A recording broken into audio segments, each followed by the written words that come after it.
우리 함께 나눌 말씀은 마태복음 5장 13절부터 16절 말씀입니다. 산상설교의 말씀을 계속해서 나누고 있습니다. 마태복음 5장 13절부터 16절까지의 말씀입니다. 우리 함께 한 목소리로 읽겠습니다. 시작. 너희는 세상의 소금이니 소금이 만일 그 맛을 잃으면 무엇으로 짜게 하리요? 후에는 아무 쓸데없어 다만 밖에 버려져 사람들에게 밟힐 뿐이니라. 너희는 세상의 빛이라. 산 위에 있는 동네가 숨겨지지 못할 것이요 사람이 등불을 켜서 말 아래에 두지 아니하고 등경 위에 두나니 이러므로 집안 모든 사람에게 비치느니라. 이같이 너희 빛이 사람 앞에 비치게 하여 그들로 너희 착한 행실을 보고 하늘에 계신 너희 아버지께 영광을 돌리게 하라. 아멘. 이 시간 새해 첫 주일 함께 예배하시는 여러분들을 주님의 이름으로 간절히 축복합니다. 우리 함께하는 교회가 이제 2018년도에 정말 모든 최우선순위를 예배에 둡시다라고 해서 예배로 삶을 디자인하라라는 주제를 가지고 그 표를 가지고 달려갑니다. 우리 함께 올 1년 동안 동역하시면서 가장 우선순위에 예배를 두시고 사시는 한 해 되시길 바랍니다. 그럴 때에 정말 우리가 우리의 모든 삶을 집중하여 주께 드릴 때에 이 세상에서의 우리의 삶도 하나님으로부터 디자인됨으로 말미암아 하나님의 통치 아래 거하게 되는 복된 삶을 살게 될 것입니다. 오늘 우리가 읽은 본문은 예수님께서 이 땅에 오셔서 처음으로 하셨던 설교, 그 산상설교를 우리가 들었습니다. 지난주에도 말씀드렸던 것 같이 산상설교의 주제는 두 가지입니다.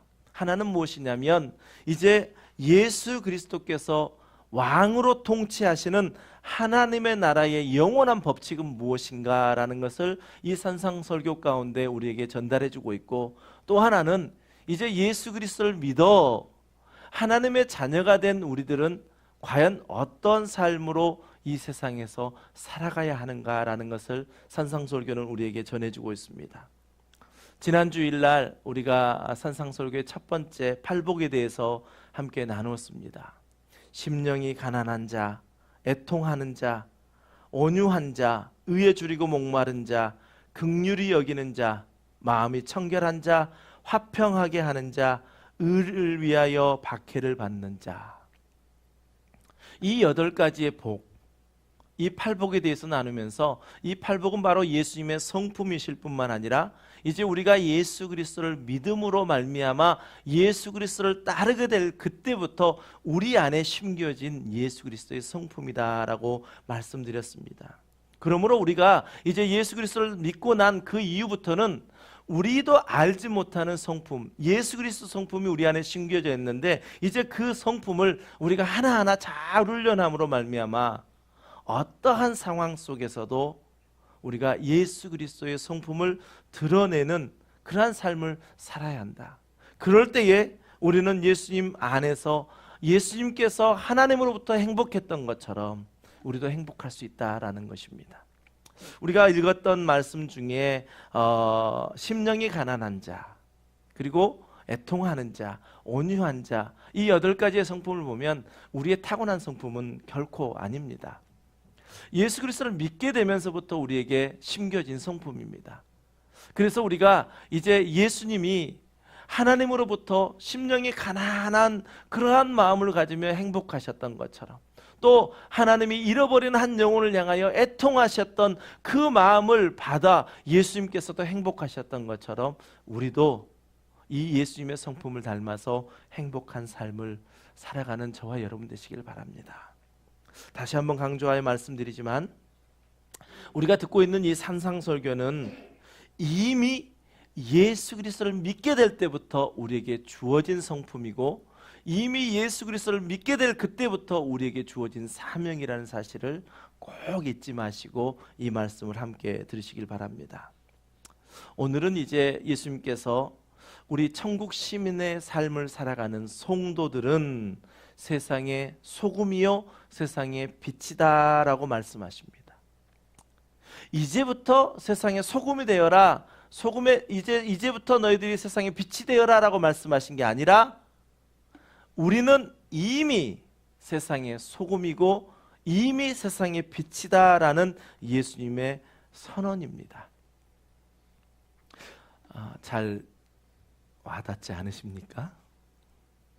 우리에게 이미 주어진 성품이라고요. 아직은 좀 부족하고 아직은 우리의 옛사람이 끊어지지 않아서 우리 안에 그 성품들이 잘 나오지 못하고 있다 할지라도 예수님의 선언적 이 선포를 여러분이 믿음으로 받아들이신다면 우리 안에 있는 소금과 또 빛으로서의 삶을 우리도 마땅히 살아낼 줄 믿습니다. 따라서 오늘 우리가 나눌 주제는 바로 두 가지 소금과 빛입니다. 오늘 본문을 통해서 과연 예수님께서는 어떻게 살아가는 것이 소금으로 또 어떻게 살아가는 것이 빛으로 살아가는 삶인지 우리가 그 말씀을 잘 깨닫고 저와 여러분 모두가 이 세상의 소금과 빛으로 살아가시기를 주님의 이름으로 간절히 축복합니다. 그러면 먼저 우리가 한번 13절과 14절 말씀 가운데 너희는 이라고 말씀하고 있는 너희, 지금 예수님께서 말씀하시잖아요. 너희는 세상의 소금이다, 너희는 세상의 빛이다 말씀하고 있는데 과연 이 너희라라고 말씀하고 있는 대상은 누구일까요? 우리가 지난주에 말씀을 나눌 때 팔복에 대한 말씀을 나누면서 참으로 중요한 말씀입니다 라고 5장 11절과 12절 말씀 가운데 말씀드렸습니다. 이 11절과 12절 말씀 우리 다시 읽으시면서 오늘 본문 가운데 너희는 했던 그 너희가 누구인지 우리 함께 살펴보기로 합니다. 함께 읽습니다. 시작. 나로 말미암아 너희를 욕하고 박해하고 거짓으로 너희를 거슬러 모든 악한 말을 할 때에는 너희에게 복이 있나니 기뻐하고 즐거워하라. 하늘에서 너희의 상이 큼이라. 너희 전에 있던 선지자들도 이같이 박해하였느니라. 아멘. 이제 누가 너희인지 아시겠습니까? 예수 그리스도를 전하기 위해서 욕을 얻어먹는 너희, 예수 그리스도를 전하기 위해서 박해를 받는 너희, 그렇게 욕을 먹고 박해를 받음에도 불구하고 그 일로 말미암아 기뻐하고 즐거워할 수 있는 너희들이라고 말씀하고 있습니다.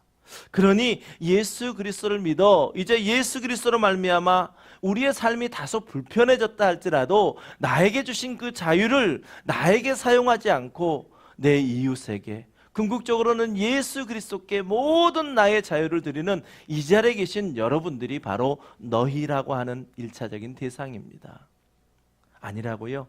아직 저는 그 경험을 못 해봤다고요? 나는 예수 그리스도를 전하면서 핍박을 받아본 적이 없으시다고요? 욕을 먹어본 적이 없으시다고요? 아닙니다. 여러분은 이미 이제 예수 그리스도를 믿고 여러분에게 주어진 그 시간의 자유를 오직 예수 그리스도를 예배하는 그 일로 오늘 이 시간을 드릴 수 있다고 한다면 오늘 예수님께서 말씀하시는 너희는 세상의 소금이니 너희는 세상의 빛이니 라고 말씀하신 그 주인공들이 바로 이 자리에 계신 저와 여러분들입니다.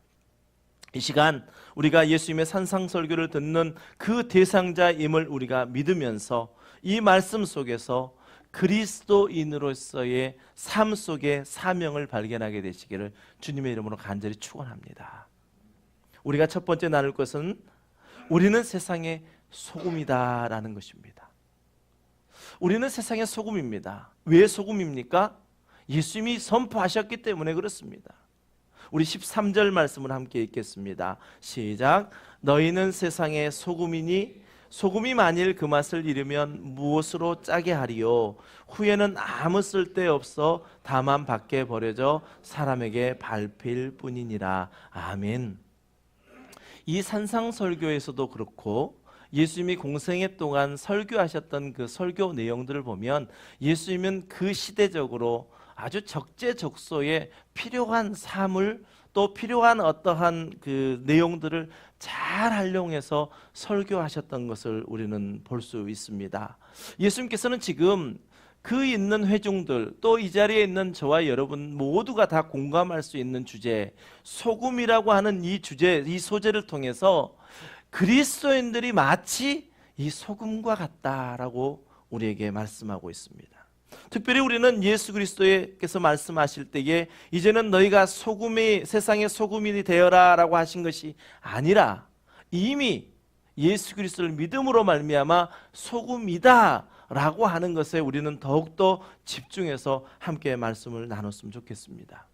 그렇다면 예수님께서는 우리 성도들을 소금이다 라고 말씀하고 계시는데, 예수님이 사셨던 당시에 소금의 그 기능은 어떤 것이었을까요? 소금은 어떤 역할을 했을까요? 우리가 소금의 기능을 먼저 안다면, 그 당시에 소금이 어떻게 쓰였는지를 안다면, 예수님께서 이러한 의미로 우리 성도들을 소금이라고 이야기하셨구나 라는 것을 우리가 알 수 있을 것입니다. 소금은 첫 번째 맛을 내는 것이었습니다. 우리가 일상생활 속에서도 소금이 없이 살아가는 경우가 거의 드물 정도로 맛을 내는데 많이 쓰지 않습니까? 근데 구약 성경에도 보면요, 욥기에 보면 욥이 이유 없이 고난을 받습니다. 큰 핍박을 받습니다. 그럴 때에 욥의 세 친구들이 와서 이야기하는데, 특별히 엘리바스라고 하는 이 친구가 이야기할 때 욥이 대답하는 중에 소금에 대한 이야기가 나옵니다. 소금, 싱거운 것이 소금 없이 먹히겠느냐? 달게 알 흰자위가 맛이 있겠느냐? 저도 이 말씀을 보면서 이야, 정말 여러분 삶은 달걀을 드셔보셨습니까? 소금 없이 드셔보셨습니까? 소금 하나라도, 한 조각이라도 입에 들어가야 그게 목에 잘 넘어가지, 소금 없이 삶은 달걀을 목에 넘긴다는 게 쉽지가 않습니다. 그런데 이렇게 소금에 대한 이야기가 구약 성경에 맛을 내는 그 일에 분명하게 기록되어져 있습니다. 또 소금은 치료제로 쓰였습니다. 지금은 치약이 워낙 좋아서 그렇지만, 예전에 엄마 이가 아파요, 아빠 이가 아파요 그러면 뭐라고 그랬습니까? 어른들이 소금으로 칫솔 해라. 그래서 칫솔도 없었고요, 칫솔도 없었고 손가락 2개 넣어가지고 이렇게 소금으로 저는 이렇게 했던 적이 있거든요. 그런 것처럼 치통을 치료하는 데에도 소금이 쓰였습니다. 특별히 또 구약 성경 에스겔서 16장 4절 말씀에 보면요, 처음 태어난 아이를 깨끗하게 하는 데도 소금을 쓰였다라는 것이 성경에 기록되어져 있습니다. 그리고 또 한 가지 소금은 어떤 게 있었냐면, 순결한 희생을 상징하기도 했습니다. 순결한 희생. 자, 구약 성경에서 하나님께 드리는 희생 제물을 제물의 방부제 역할을 했을 뿐만 아니라 제물을 정결하게 할 때 소금을 뿌렸습니다. 레위기 2장 13절 말씀입니다. 내 모든 소제물에 소금을 치라. 내 하나님의 언약의 소금을 내 소제에 빼지 못할지니 내 모든 예물에 소금을 드릴지니라. 아멘. 이러한 구약의 말씀 가운데 또 유대인들의 그 문화 속에서 소금이 사용됐던 것들이 지금 이 시대에도 소금의 역할들은 참 많습니다. 어떤 이들은 소금의 역할 중에 테니스를 좀 주로 좋아하셨던 분들 같은 경우는 테니스 코트에 소금을 뿌리는 것들을 보신 적이 있을 겁니다. 왜 뿌렸을까요? 테니스를 한 번도 안 치워보셨군요. 테니스장에 꼭 소금을 뿌려서 이렇게 큰 무거운 롤러로 이렇게 다졌거든요. 그건 뭐냐면 단단하게 하는 역할을 했던 게 소금이었습니다. 흙을 단단하게 하는 역할 속에 소금이 그런 역할을 했습니다. 이렇듯 구약 성경이나 유대인들의 문화 속에나 또 우리 속에서 소금의 역할들은 참으로 많습니다. 그런데 오늘 예수님께서 이 산상설교 가운데 소금에 대해서 말씀하실 때는 어디에 포커스하고 계시냐면 바로 소금이 맛을 낸다는 데에 포커스하고 있습니다. 여러 가지 기능도 있습니다. 썩지 않게 하는 부패를 방지하기 위한 여러 가지 기능들이 있지만, 오늘 예수님께서 산상설교 가운데 소금에 포커스하고 있는 것은 맛입니다. 맛을 내는 것. 여러분, 성도들은 과연 무슨 맛을 내야 할까요? 또 이 시대의 교회는 무슨 맛을 내야 할까요? 그렇다면 여러분 성도로서 또 교회의 우리 구성원들로서 여러분은 어떤 맛을 내면서 이 시대의 삶을 살아내고 계십니까? 무슨 맛을 내야 할까요? 예, 예수님의 맛을 내야지요. 예수님의 맛이요. 우리 성도는 예수님의 맛을 내야 된다는 것입니다. 예수님께서는 분명하게 우리에게 말씀을 하시면서 너희는 세상의 소금이다 라고 말씀하시면서 그 소금이 맛을 잃어버릴 경우에 어떻게 되는지를 우리에게 분명하게 말씀합니다. 우리 13절 말씀을 다시 한번 읽습니다. 시작. 너희는 세상의 소금이니 소금이 만일 그 맛을 잃으면 무엇으로 짜게 하리요? 후에는 아무 쓸데없어 다만 밖에 버려져 사람에게 밥일 뿐이니라. 아멘. 이 말씀에는 굉장한 의미가 담겨져 있습니다. 소금이 만일 그 맛을 잃으면 이라는 이 헬라어를 보았더니요, 에안, 데, 토, 할라스, 모란데라는 그러한 문장의 형태로 구성되어 있습니다. 이것을 우리가 다 알 필요는 없지만 에안이라고 하는 말이 만약이라는 말이거든요. 근데 이 에안이라는 말이 쓰여질 때는 어떠한 뜻으로 쓰여졌냐면 뭐뭐 할 때면 언제나 뭐뭐 한다. 뭐뭐 할 때면 즉시 뭐뭐 하게 된다라는 그러한 의미로 쓰여졌습니다. 다시 말하면 소금이 맛을 잃으면 즉시 이렇게 되어진다. 다시 성도가 그 맛을 잃어버리면 즉시 맛을 잃은 것으로 그냥 끝나는 것이 아니라 즉시 따라오는 것들이 있다라는 그러한 의미로 애한이라는 말이 쓰여졌다라는 것입니다. 결론적으로 이 말씀은 무엇을 말합니까? 소금이 맛을 잃어버리면 그 즉시 짜게 할 수가 없을 뿐만 아니라 아무 쓸데없어 밖에 버려져 사람들에게 밟히는 것처럼 이 시대의 그리스도인들이, 이 시대의 성도들이 그 소금이라고 한다면 예수님의 맛을 내지 못하는 그 즉시 성도들은 사람들에게 비웃음거리가 되어진다라는 것입니다. 13절 말씀에 보면서 우리는 아니 소금이 맛을 잃은데 어떻게 사람들의 밟힘이 되지? 생각할 수 있습니다. 지금 우리가 쓰는 소금들이요, 특히 젊은 분들 같은 경우는 우리가 쓴 소금이 맛을 잃을 수가 있습니까? 우리가 쓰는 소금? 없죠. 정제된 소금은 그렇지 않습니다. 우리는 아무리 어떤 소금이 맛이 좀 더 좋거나 좀 나쁘거나 하지 소금이 맛을 잃을 수는 없습니다. 그렇다면 이 유대 배경 속에 소금이 맛을 잃을 수 있었기 때문에 예수님께서는 이렇게 말씀하셨지 않았겠습니까?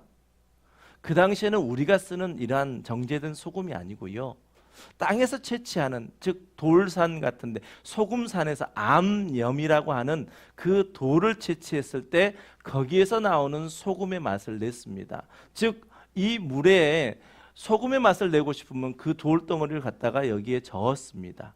그러면 그 돌에 붙어있던 소금의 염분이 물에 들어가서 소금의 맛을 냈던 것이죠. 자, 생각해 보시죠. 그러면 이제 우리가 이해되지 않습니까? 소금이 맛을 잃어버리면 그 돌덩어리가 필요하겠습니까? 안 필요하겠습니까? 전혀 필요치 않습니다.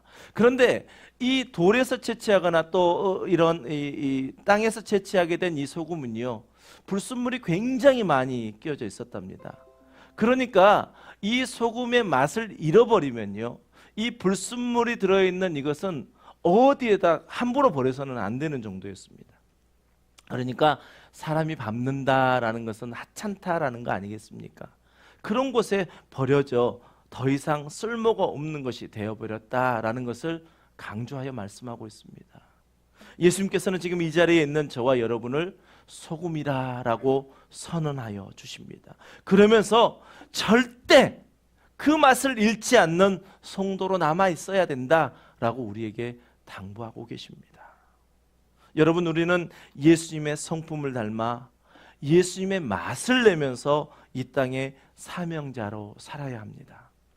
예수님께서 우리 안에 예수님의 성품인 그 성품을 주시고 이제는 예수님께서 너희는 세상의 소금이다 라고 말씀하셨다면 이제 우리 안에 있는 그 성품을 잘 훈련함으로 말미암아 늘 말씀 가운데 배우고 그 말씀으로 우리를 훈련하여 또 때로는 우리의 육체의 소욕을 그것을 끊어버리면서 날마다 예수 그리스도의 성품으로 닮아감으로써 이제 예수님께서 행복하셨던 그 삶을 살아내고 또 나 혼자만이 그 행복을 누리는 것이 아니라 나 아닌 다른 사람에게 말씀을 전함으로, 예수 그리스도를 전함으로 소금의 역할을 우리가 감당하는 그 삶을 살아가야 한다는 것입니다.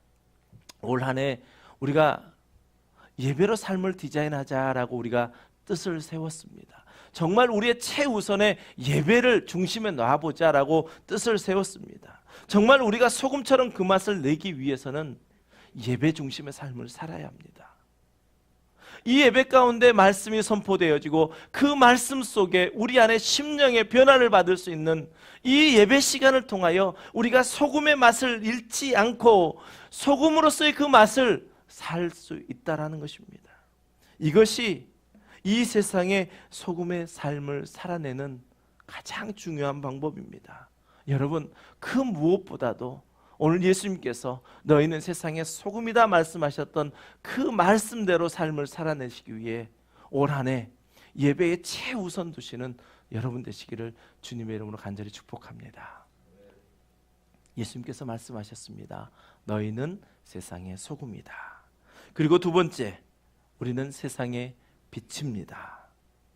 저와 여러분을 세상의 빛이다 라고 선언하여 주셨습니다. 우리 14절 말씀입니다. 함께 읽습니다. 시작. 너희는 세상의 빛이라. 산 위에 있는 동네가 숨겨지지 못할 것이요. 아멘. 이 말씀은 예수님께서 우리를 세상의 빛이라 선포하시면서 예수 그리스도를 믿어 이제 천국 시민 된 성도들의 삶은 결코 숨겨진 삶이 아니다 라고 우리에게 말씀하여 주십니다. 여러분, 아무리 조그만 빛도 가릴 수 있는 사람이 아무도 없습니다. 예수님께서는 이 땅에 빛으로 오셨습니다. 그리고 그분을 따르는 자들 역시 이제 어둠 속에 속하는 것이 아니라 생명의 빛 가운데 나왔다라고 말씀합니다. 요한복음 8장 12절 말씀에 보면 나는 세상의 빛이니 나를 따르는 자는 어둠에 다니지 아니하고 생명의 빛을 얻으리라 라고 우리에게 분명하게 약속의 말씀을 주셨습니다. 저와 여러분은 이제 세상의 빛입니다. 또 요한복음 12장 35절과 36절에서 말씀해 보면 예수께서 이르시되 아직 잠시 동안 빛이 너희 중에 있으니 빛이 있을 동안에 다녀 어둠에 붙잡히지 않게 하라. 어둠에 다니는 자는 그 가는 곳을 알지 못하느니라. 너희에게 아직 빛이 있을 동안에 뭐하라고요? 빛을 믿으라. 그리하면 빛의 아들이 되리라 라고 말씀합니다. 저와 여러분은 예수 그리스도를 믿음으로 말미암아 이제 빛이라 불림받고 빛의 아들들이 되었습니다. 이제 더 이상은 우리가 다니는 그 어떠한 곳에서도 우리에게 있는 그 빛을 감출 자, 숨길 자가 아무도 없다라는 것입니다. 여러분, 이 사실을 믿으셔야 합니다. 우리는 이제 빛입니다. 여러분이 가시는 곳 어디서든지요, 그리스도인 성도라는 이름 가운데 여러분은 빛을 비추고 계십니다.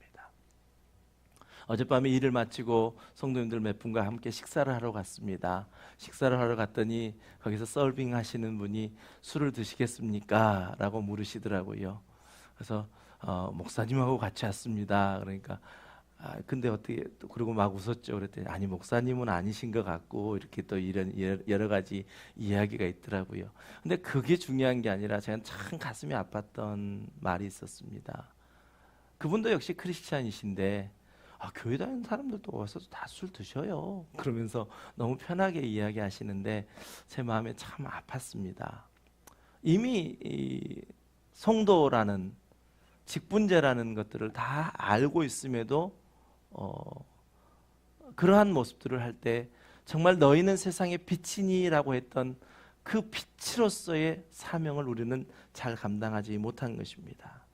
예수님께서는 15절에서요, 빛의 자녀가 된 성도의 가치는 절대 숨길 수 없다라고 15절에서 우리에게 말씀합니다. 우리 15절 말씀 함께 읽습니다. 시작.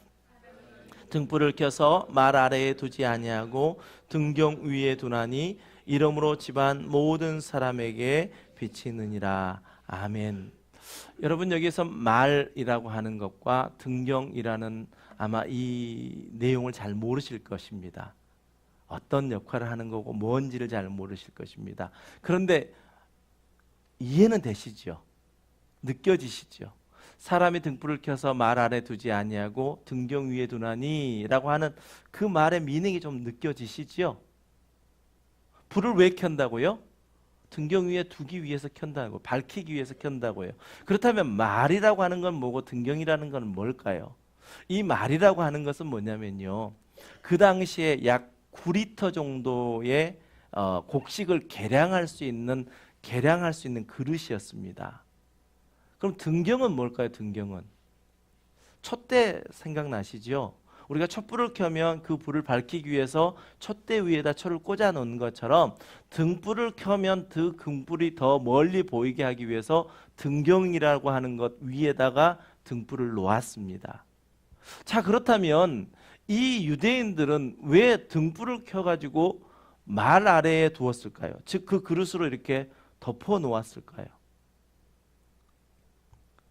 불을 켰을 때는 밝히려고 켰는데 말 아래 두지 아니하고 등경 위에 둔다라고 하면서 말 아래에 두는 경우들도 있었다라는 것을 우리에게 말씀해 주고 있지 않습니까? 그것은 어떤 경우냐면 그 당시에는 불을 켤 수 있는 도구가 성냥이, 쉽게 하면 성냥이 많지 않았습니다. 그러다 보니까 불을 한번 켜놓으면 그것을 껐다가 또 다시 켜는 게 어렵습니다. 그런데 외출을 해야 될 때 어떻게 할까요? 예, 불을 어떻게 살려놓기는 살려놓아야 되는데 환하게 밝혀놓는 것이 아니라 다른 방법을 취했어야 되는데 그것을 말이라고 하는 이 기구를 통해서 불을 가려 놓았던 겁니다. 꺼지지는 않았지만 그것을 가려 놓았던 거예요. 이런 지혜가 어떻게 나왔냐면 그냥 불을 끌 수가 없어서 그냥 놓았더니 그 불을 짐승들이, 뱀이 와서 넘어뜨려서 화재가 나는 경우들도 있었고 그 불을 꺼트려 버리는 경우들도 있었습니다. 그러다 보니까 이 유대인들은 이제 외출을 할 때는 그 불을 그대로 보존하게 하기 위해서 말 아래에 두었다라는 것입니다. 예수님께서 말씀하신 것은 무엇입니까? 불을 켜는데 빛이 비치는데 그 빛을 뭐 하기 위해서요? 말 아래 두기 위해서 빛을 삼는 사람 없다라는 것입니다. 그것은 단순하게 그것을 유지하기 위한 거고 등불을 켜는 그 가장 큰 주된 목적은 무엇이냐? 밝히기 위한 것이다 라는 것입니다. 사람이 등불을 켜서 말 아래 두지 아니하고 등경 위에 두나니 라고 하시는 말씀은 바로 예수 그리스도의 십자가의 죽으심과 부활하심으로 저와 여러분을 이제 하나님의 자녀 삼아 주셨는데, 그리고 너희는 세상의 빛이다 라고 말씀하셨는데 그 빛을 결코 감춰 놓기 위해서 우리를 빛으로 삼지 않으셨다라고 하시는 말씀입니다. 예수 그리스도의 십자가의 사건, 부활의 사건을 통하여 저와 여러분을 빛이다라고 말씀하셨다면 이제 어두운 세상을 향하여 그 빛을 비추라라고 말씀하시는 것, 그것이 바로 예수님께서 너희는 세상의 빛이다라고 말씀하시는 것입니다. 그것을 15절에서 우리에게 잘 설명해 주고 있는 것입니다. 여러분, 우리는 예수님의 빛을 비추는 빛입니다. 즉 우리 자체가 빛이 될 수 있는 게 아니고 우리 자체가 발광할 수 있는, 즉 빛을 발할 수 있는 자가 아니라 예수 그리스도의 빛을 받아 우리는 세상의 빛을 비출 수 있는 자들입니다. 그래서 사도 바울은 에베소서 5장 8절에서 너희가 전에는 어둠이더니 이제는 주 안에서 빛이라 그러면서 빛의 자녀들처럼 행하라 라고 이렇게 선포하듯이 말씀합니다. 여러분, 오늘 예수님께서 산상설교 가운데 너희는 세상의 빛이다 말씀하신 것처럼 여러분은 이제 빛의 자녀들입니다. 빛의 자녀들처럼 행하셔야 되는 것이 저와 여러분의 사명입니다. 그러면서 사도 바울은 계속해서 이제 빛의 열매에 대해서 이야기합니다. 어둠에도 열매가 있듯이 빛의 열매가 있습니다. 그 빛의 열매에 대해서 이제 9절부터 13절까지 계속해서 말씀하고 있는데 우리 이 말씀을 함께 13절까지 읽으시면서 우리도 정말 빛이다 말씀하셨는데 내 안에도, 내 속에서도 빛의 열매를 맺는 그러한 거룩한 주의 백성 되게 하여 주시옵소서. 그러한 소망을 가지고 우리 함께 말씀을 읽습니다. 시작. 빛의 열매는 모든 착함과 의로움과 진실함에 있느니라. 주를 기쁘시게 할 것이 무엇인가 시험하여 보라. 너희는 열매 없는 어둠의 일에 참여하지 말고 도리어 책망하라. 그들이 은밀히 행하는 것들은 말하기도 부끄러운 것들이라. 그러나 책망을 받는 모든 것은 빛으로 말미암아 드러나나니 드러나는 것마다 빛이니라. 아멘. 그렇습니다. 아무리 어두운 세상이 그것을 모든 것을 삼키고 모든 것을 주도해 간다 할지라도요, 빛이 있으면 그 어둠은 물러가게 되어서 있습니다. 저와 여러분은 예수 그리스도로 말미암아 이제 빛입니다. 분명 우리 안에는 빛의 열매를 맺는 사람들입니다. 오늘 말씀하고 있지 않습니까? 어둠에 있는 그들은 은밀히 행하는 것들, 그것은 말하기도 부끄러운 것이다. 누가 말하지 않아도 다 압니다. 어둠에서 행했던 것들, 그거 자랑하는 사람 보았습니까? 없습니다. 그러나 빛의 열매, 빛의 자녀로 삶을 살아갈 때 우리에게 맺게 하시는 그 빛의 열매는 마지막 우리는 주님을 만난 그때에 더욱더 빛나게 될 것입니다. 그 빛의 열매는 우리의 생명의 면류관으로 주님께서 우리에게 씌워줄 것입니다. 그 빛의 열매를 맺으라. 불을 켜서 말 아래 두지 않고 등경 위에 두는 것이 상식이거늘 어떻게 빛의 자녀가 된 너희들이 자꾸 어두움에 아직 남아있느냐? 빛의 자녀처럼 행하라 라고 말씀하고 계십니다. 그리고 이제 예수님께서는 이 말씀의 결론적으로 16절 말씀에서 이렇게 말씀하십니다. 이같이 너희 빛이 사람 앞에 비치게 하여 그들로 너희 착한 행실을 보고 하늘에 계신 너희 아버지께 영광을 돌리게 하라. 아멘. 우리가 어떻게 빛을 비춰야 한다고요? 이같이 비춰야 된다고요. 이같이. 이같이가 어떤 것입니까? 등경 위에 빛이 등불이 올라가 있는 것처럼 이같이 우리는 빛을 비춰야 됩니다. 누구에게 비춰야 됩니까? 그 사람들이 누구입니까? 사람 앞에라고 되어 있는데 그 사람들이 누구냐? 우리 5장 11절 말씀을 다시 한번 보시죠. 나로 말미암아 너희를 욕했던 사람들, 우리를 욕했던 사람들, 우리를 박해했던 사람들, 그 사람 앞에 등경 위에 불을 비춰놓은 것처럼 빛으로 그들에게 불을 비춰야 된다는 것입니다. 그리고 더 나아가서는 어둠 속에 있는, 아직 예수 그리스도를 알지 못하는 어둠 속에 있는 모든 사람들에게 그 빛을 비춰야 한다라고 우리에게 말씀하고 있습니다. 이 빛은 우리 성도들의 착한 행실로 말미암아 비춰지게 될 것입니다. 아멘. 그런데 여러분, 이 세상에요, 예수님을 알지 못하는 사람도 참 착한 일들을 많이 하시는 분들이 있습니다. 그러나 안타깝게도요, 예수 그리스도를 알지 못한 착한 행실은 하나님 너희 아버지께 영광을 돌리게 하라라고 하는 이 말씀과는 전혀 상관이 없다라는 것입니다. 참으로 안타까운 일입니다. 왜 그러냐면 착한 행실이라 할 때 행실이라고 하는 이 단어의 헬라어 에르가라고 하는 의미를 살펴보면 이거는 분명하게 나타납니다. 이 행실이 하나님께 영광을 돌릴 수 있었던 것은 무엇이냐면 이 에르가라고 하는 행실이라고 하는 단어는 이제 복음을 받아들이고 그분을 믿음으로 예수님의 제자가 되어 이제 변화되어진 행실을 분명하게 착한 행실이라고 하는 행실로 이름하고 있기 때문에 그렇습니다. 예수 그리스도를 믿지 않는 사람들의 가장 큰 불만이 이것입니다. 예수 믿는 사람들이 별로 착하지가 않더래요. 아니, 예수 안 믿는 사람들도 착한 행실을 많이 하는데 예수 믿는 사람들이 착하지가 않더라는 것입니다. 그런데 예수 믿는 사람들은 뭐라고 이야기하냐면 나는 구원을 받았다라고 이야기를 한다는 거죠. 예수 안 믿는 사람, 내가 이렇게 착하게 살고 내가 이렇게 법 없이도 살 만큼 살아가는데 왜 나는 구원과 상관없다는 것이야? 그렇다면 그분이 바로 사랑이시라고 하는 하나님 맞는 거야 라고 항변한다라는 것입니다. 여러분은 어떻게 생각하십니까? 예수 그리스도를 구주로, 예수 그리스도를 나의 왕으로 이제 그를 따르는 제자로서의 삶을 살아간다면 착한 행실을 통하여 하나님께 영광을 돌리게 되어져 있다는데 세상 사람들은 예수 그리스도를 믿는 우리 성도들을 향하여 그러한 불만을 내비추고 있다고 한다면 우리는 어떻게 해야 할까요?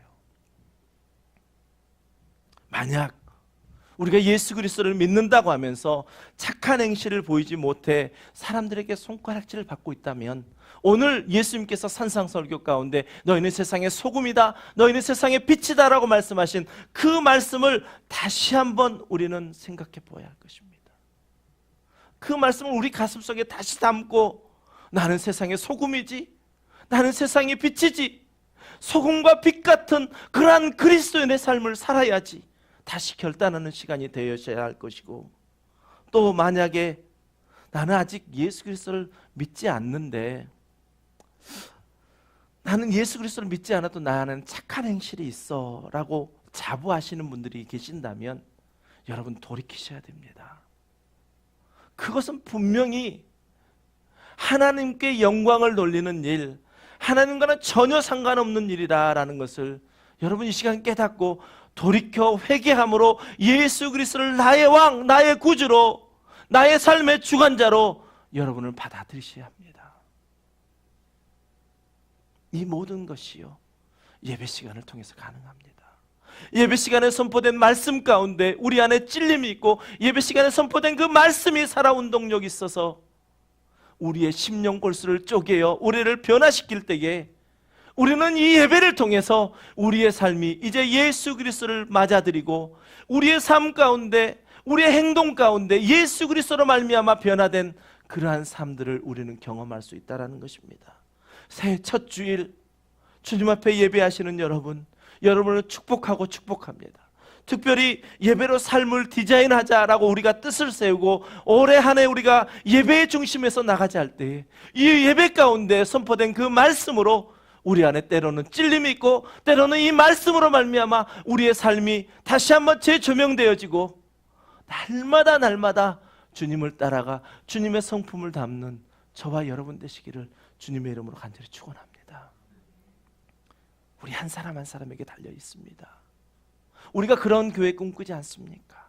정말 말씀이 살아있는 교회, 예배에 감동이 있는 교회, 우리의 모든 삶 속에서 하나님과 늘 동행함으로 말미암아 하나님이 이끄시는 그 삶을 살아내는 그러한 교회, 그 교회를 우리가 꿈꾼다면 이 자리에 우리에게 말씀하시는 하나님의 말씀을 내 한 사람 한 사람이 들어 성령의 도우심으로 말미암아 회개하고 더욱더 주께로 매달려 세상의 소금과 빛으로 살아가시기를 주님의 이름으로 간절히 축원합니다. 아멘. 우리 함께 말씀을 생각하며 이 시간 찬양하실 때요, 이런 교회가 되게 하소서. 정말 이 가사 한 가지 한 가지를 보면 너무나도 담고 싶은 교회입니다. 그런 교회가 되고 싶습니다. 또 목사인 한 사람으로서도 정말 이런 교회가 꿈입니다. 그러나 우리 한 사람 한 사람이 소금과 빛의 역할을 감당함으로 이 일들을 이뤄내지 못하면요, 어렵습니다. 여러분 이 시간 분명히 성령님께서 우리에게 감동함을 주셨을 것입니다. 이 시간 함께 우리 말씀을 생각하시면서 또 간절한 소망을 가지고 함께 이 시간 찬양합니다.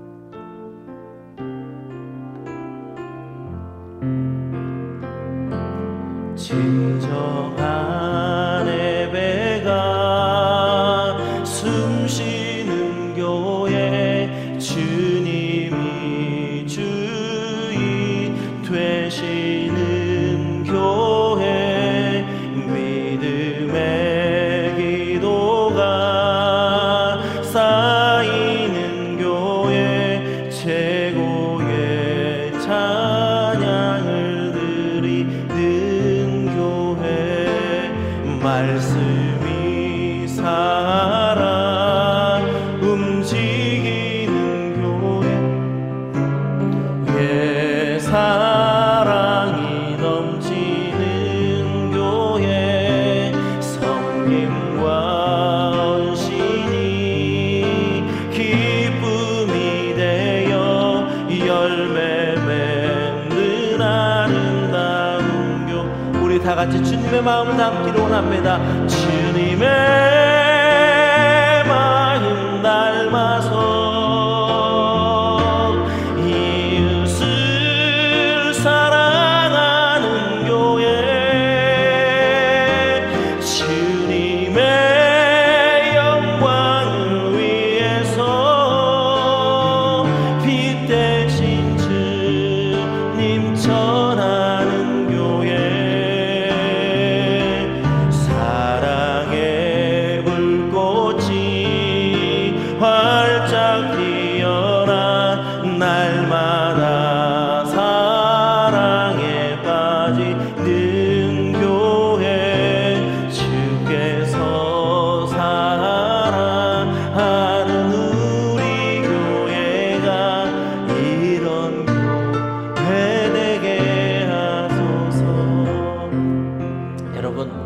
입술로 고백했지만 이러한 교회 우리 꿈꿔 보십시다.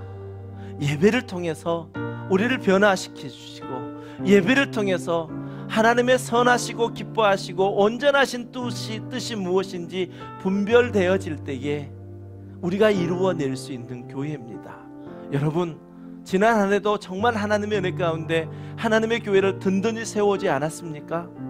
올 한 해도 우리에게 맡기신 사명이 있습니다.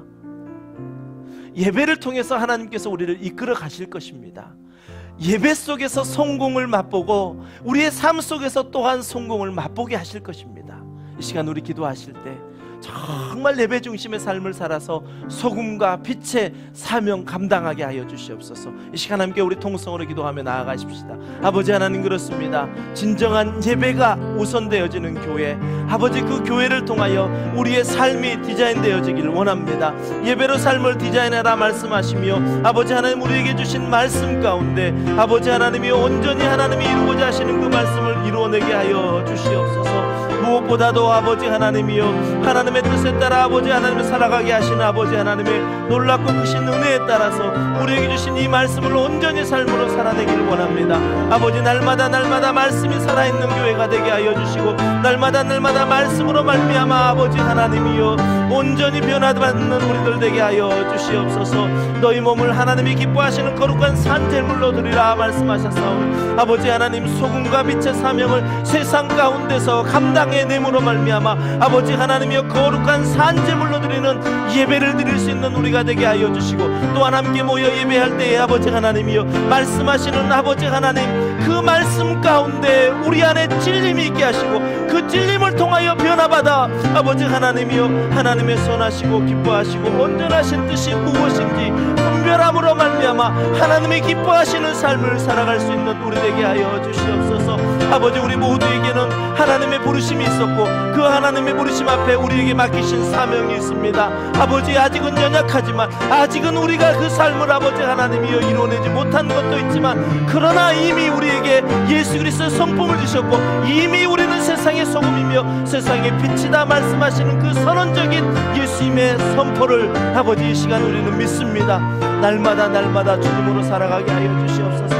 우리 함께하는 교회가 함께 합력함으로 말미암아 주의 일을 이루어갈 때마다 주님 아버지 하나님 영광 받아 주시옵시고, 우리에게는 이 땅에 살아가는 동안 한없는 아버지 하나님의 은혜를 경험함으로 말미암아 하나님이 이미도 예비해 두신 그 축복을 받아 누릴 수 있는 우리들 되게 하여 주시옵소서. 아버지 하나님, 감사합니다. 은혜 주심을 감사합니다. 깨닫게 하심을 감사합니다. 깨닫는 대로 순종하게 하여 주시옵시고, 아버지 하나님께 날마다 더 나아가는 복된 우리들의 삶 될 수 있도록 은혜 베풀어 주시옵소서. 감사드리며 예수님 이름으로 간절히 기도드리옵나이다. 아멘. 우리 다 함께 자리에 일어나셔서 함께 믿음으로 선포하십시다. 아버지의 사랑으로, 아버지의 능력으로 세워지는 교회 되기를 원합니다.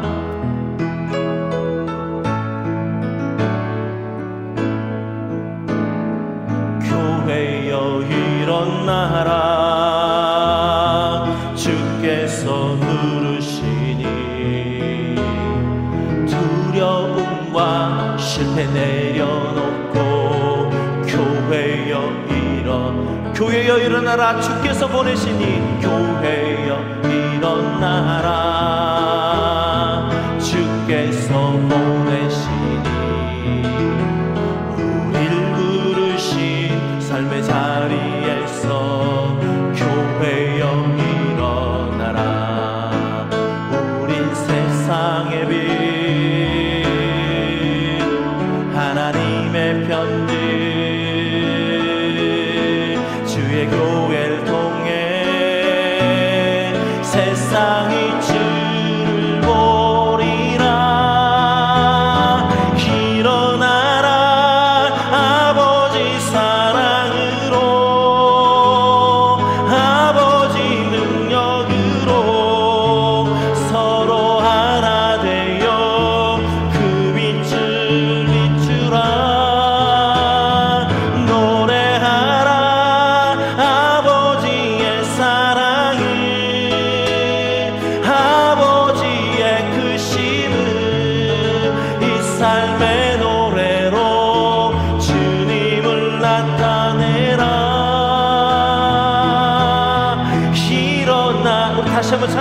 찬양합니다. 교회여 일어나라, 교회여 일어나라, 주께서 부르시니 두려움과 실패 내려놓고 교회여 일어나라, 주께서 보내시니 교회여 일어나라, 주께서 보내시니 우릴 부르신 삶의 자리에서 교회여 일어나라. 우린 세상의 빛, 하나님의 편지, 주의 교회를 통해 세상이 주르고 일어나라, 일어나라, 아버지 사랑으로, 아버지 능력으로 서로 하나 되어 그 빛을 비추라. 노래하라 아버지의 사랑을, 아버지의 크심을 이 삶의 노래로 주님을 일어나라, 아버지 사랑으로 일어나라, 아버지 사랑으로, 아버지 능력으로 서로 하나 되어 그 빛을 비추라. 노래하라 아버지의 사랑을, 아버지의 크심을 이 삶의 노래로 주님을 나타내라.